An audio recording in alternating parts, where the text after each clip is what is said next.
விழாவிற்கு வருகை மாண்புமிகு தமிழக முதலமைச்சர் அவர்களே, மாண்புமிகு போக்குவரத்துறை அமைச்சர்களே, மதிப்பிற்குரிய தலைமை செயலாளர், முதன்மை செயலாளர் போக்குவரத்துறை மேலாண்மை இயக்குநர் CMRL மற்றும் இதர அரசு உயர் அலுவலர்களை வருகை வரவேற்கிறேன்.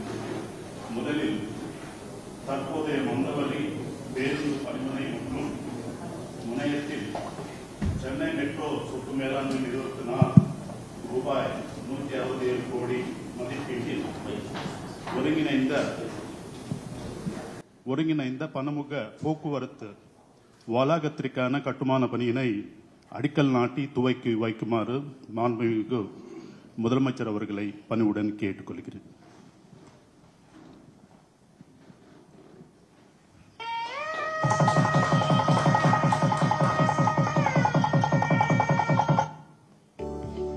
சென்னை மாநகரின் முக்கிய பகுதியாக திகழும் மந்தைவெளியில் சென்னை மெட்ரோ சொத்து மேலாண்மை நிறுவனம் சார்பில் 151 கோடி ரூபாய் மதிப்பீட்டில் சில்லறை மற்றும் வணிக வளாகத்துடன் கூடிய மந்தைவெளி பேருந்து முனையம் நவீனமயமாக்கப்படுகிறது. சென்னை மெட்ரோ ரயில் நிறுவனம், தமிழ்நாடு தொழில்துறை மேம்பாட்டுக் கழகம் இணைந்து உருவாக்கிய சிறப்பு நிறுவனமான சென்னை மற்றும் சொத்து மேலாண்மை நிறுவனம் செயல்படுத்த இருக்கும் இத்திட்டம் சென்னையில் போக்குவரத்து சார்ந்த மேம்பாட்டை நோக்கிய ஒரு முக்கிய படியாகும். இதில் 2 அடித்தளங்கள், தரைத்தளம் மற்றும் 7 அடுக்குகளுடன் கூடிய 2 கோபுர கட்டிடங்கள் சூரிய மின்கல அமைப்புகளுடன் அமைய உள்ளன. இத்தகைய சிறப்பு வாய்ந்த இந்த ஒருங்கிணைந்த பன்முக போக்குவரத்து வளாகத்திற்கு மாண்புமிகு தமிழ்நாடு முதலமைச்சர் திரு மு க ஸ்டாலின் அவர்களால் இன்று அடிக்கல் நாட்டப்பட்டது. அடுத்ததாக ராஜீவ்காந்தி சாலை ஒக்கியம் வடிவில் சென்னை மெட்ரோ ரயில் நிறுவனத்தினால் ரூபாய் 60 கோடி மதிப்பீட்டில் புதியதாக கட்டப்பட்டுள்ள 4 வழி சாலை பாலத்தை பொதுமக்கள் பயன்பாட்டிற்கு திறந்து வைத்திடவும் மாண்புமிகு தமிழக முதலமைச்சர் அவர்களை அன்புடன் கேட்டுக்கொள்கிறேன்.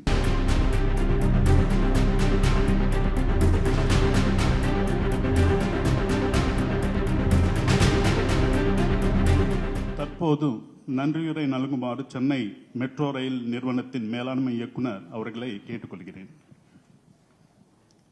மாண்புமிகு தமிழக முதலமைச்சர் அவர்கள் இவ்விழாவிற்கு வருகை புரிந்து ரூபாய் 167.09 கோடி மதிப்பீட்டில் மந்தவெளியில் ஒருங்கிணைந்த பன்முக போக்குவரத்து மற்றும் வணிக வளாகத்திற்கான கட்டுமான பணிக்கு அடிக்கல் நாட்டியதற்கும் மற்றும் ரூபாய் 60 கோடி மதிப்பீட்டில் ஒக்கியம் மடுவில் புதிதாக கட்டி முடிக்கப்பட்டுள்ள 4 வழிச்சாலை பாலத்தினை பொதுமக்கள் பயன்பாட்டிற்காக திறந்து வைத்ததற்கும் எனது நெஞ்சார்ந்த நன்றியினை தெரிவித்துக் கொள்கிறேன்.